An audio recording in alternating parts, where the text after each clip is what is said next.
America से बातचीत करना चाहता है। कहीं से भी ऐसा नहीं लग रहा कि ईरान किसी दबाव में है या ईरान किसी जल्दबाजी में। इधर कहीं ये नहीं लगता कि ईरान चाहता है कि ये युद्ध जल्द से जल्द खत्म हो, बल्कि ईरान के जो तेवर है इसमें और ज्यादा कड़े नजर आ रहे हैं। जो आज उन्होंने जिस भाषा का इस्तेमाल किया है वो भाषा बदले की भाषा है। वो भाषा ये हे रामचंद्र जी, इस युद्ध को जारी रखना चाहता है। વાલીને પણ જ્યારે ભગવાને માર્યો હતો રામે, ત્યારે પણ વાલી આમ પણ બોલ્યો કે હે રામચંદ્રજી તમે સાંભળો, સ્વામી પણ સામે પણ મારી પણ ચતુરાઈ પણ ચાલવાની નથી. હે પ્રભુ, મૃત્યુ સમય પણ આપનો જ પણ ચરણ પણ પામ્યો છું, પણ હું પણ હજી પણ પાપી છું. વાલીની પણ અતિ પણ માદવાણી સાંભળીને રામચંદ્રજીએ પણ તેના મસ્તક ઉપર પોતાનો હાથ ફેર્યો, સંપ્રસ કર્યો અને બોલ્યા કે હું તારા દેહને પણ અચળ પણ કરી દઉં, તું પ્રાણને પણ રાખ. વાલીએ પણ કહ્યું, હે દયા નિધાન, હે દયાના સાગર તમે સાંભળો. જન્મો જન્મ મુનિઓ અનેક પ્રકાર પણ ઉપાય કરે છે, પ્રતો અંતકાળે પણ મુખમાંથી પણ રામ રામ નીકળતું નથી. રામ નામ રૂપે પણ અવિનાશી ગતિ આપે છે. તે જ શ્રી રામચંદ્રજી મારી પણ આંખોની સમક્ષ પણ ઊભા છો. હે પ્રભુ, શું આવો પણ ઉત્તમ પણ અવસર ફરીથી આવે ખરો? ન આવે. હે ભગવાન રામ, એ પ્રભુ મારી આંખો સમક્ષ પણ ઊભા છો, જેના ગુણ વેદ અને નીતિ નીતિ કહીને પણ પુકારે છે અને ગાય છે. એને યોગી મુનિઓ પણ પ્રાણ મન અને પણ ઇન્દ્રિયોને કઠોરતાથી વશમાં પણ રાખે છે. ક્યારે પણ આપને ધ્યાનથી પણ જોઈ શકે.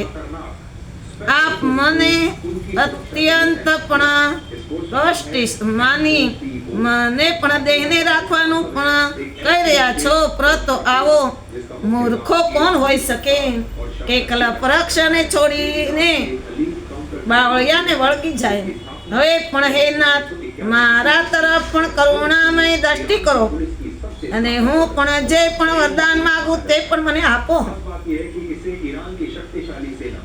જે યોનિઓમાં જન્મ લઉં ત્યાં આપ શ્રી રામચંદ્રજીના ચરણનો જ અનુરાગી પણ બનું. હે ભગવાન રામ, કલ્યાણમય પ્રભુ, આ પણ મારો પણ પુત્ર અંગદ વિનયથી કહું છું તમને બળવાન છે અને મહારાજ જેવો પણ બળવાન છે. હે પ્રભુ, હે દેવ, એને પણ મનુષ્યના પણ સ્વામી, મનુષ્યના સ્વામી હાથ પણ પકડીને એને પણ આપનો સેવક બનાવો.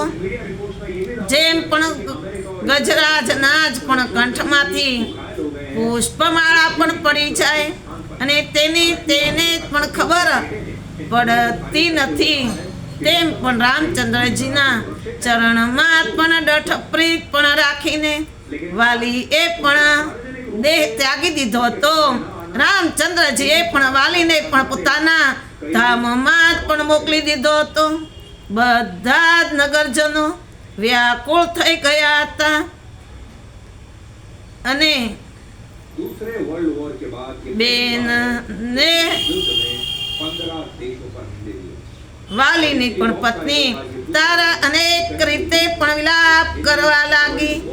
તેના પણ વાળ વિખરાઈ ગયા હતા અને તેને પણ દેહનું ભાન રહ્યું ન હતું, કારણ કે કોઈએ જઈને તારાને કીધું કે હે તારા, વાલીનું પણ મૃત્યુ થયું છે રામના હાથે. તો દોડી આવી અને વાળ વિખરાણ પડેલા અને દેહનું એને ભાન નહીં રહ્યું. તે જ વારંવાર પતિના પણ મસ્તકને હૃદય સરખા પણ ચાપવા લાગી હતી અને મુખ જોઈને પણ છાતી કૂટતી હતી કે હે પતિ, મેં આપને પણ પુષ્કળ સમજાવ્યા છતાં કાળને પણ વશ આપ મનમાં પણ કંઈ વિચાર્યું નહીં.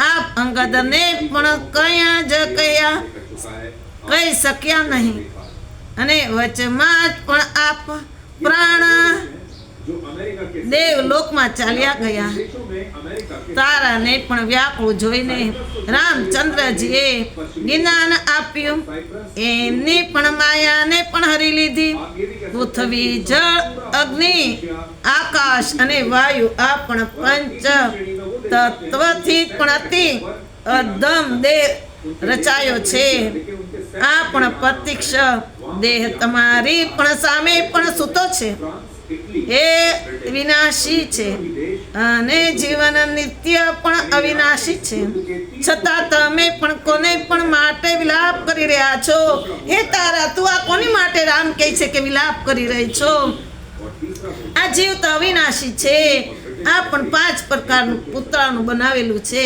જ્યારે તારાના પણ હૃદયમાં પણ જ્ઞાન ઉત્પન્ન થઈ ગયું હતું ત્યારે તે પ્રભુને પણ ચરણ પડી અને પ્રેમ પણ नेटो के देश की કઠપુતળીની જેમ પણ નાચવા પણ अब अगर इस युद्ध में नेटो भी उतर आया तो ये નાચે છે શિવજી કહે છે दुनिया पर હે ભક્તિનો વર માગી લીધો दूसरे विश्व युद्ध के बाद ये पहली बार है जब इतने सारे વાલીએ તો ભક્તિનો માર્ગ લઈ લીધો અને વર માગી લીધો શિવજી એમ કહે છે કે હે પાર્વતી શ્રી રામચંદ્રજી આખા જ સંસારને જ કઠપુતળીની જેમ પણ નચાવે છે બોલો શંકર ભગવાન કી જય ये युद्ध अगर जल्द ही नहीं रुका तो इसका असर आपके जीवन आपके रोजगार પછી રામચંદ્રજે પણ સુગ્રીવને પણ એ આજ્ઞા કરી અને તેણે પણ વિધિ પૂર્વક વાલીના પણ અગ્નિ સંસ્કાર કર્યા પછી રામચંદ્રજીના નાના ભાઈ લક્ષ્મણે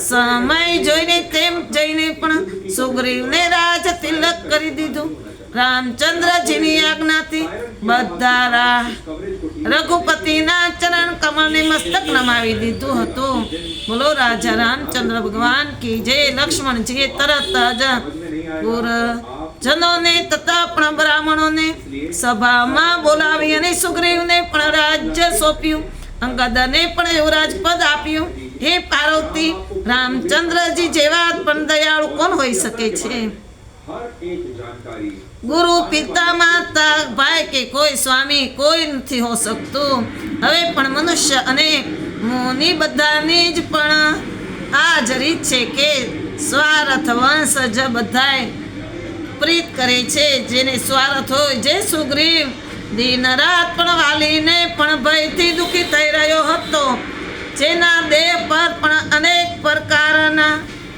ઘા પડ્યા હતા તે ચિંતાથી મુક્ત થઈ ગયો હતો અને તે જ સુગ્રીવને પણ વાનર રાજા બનાવી દીધા રઘુવીરનો જ પણ સ્વભાવ એવો છે હે કૃપાળુ જે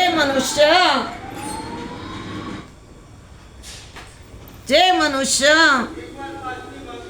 જાણી જોઈને પણ આવા પ્રભુને છોડી દે છે તો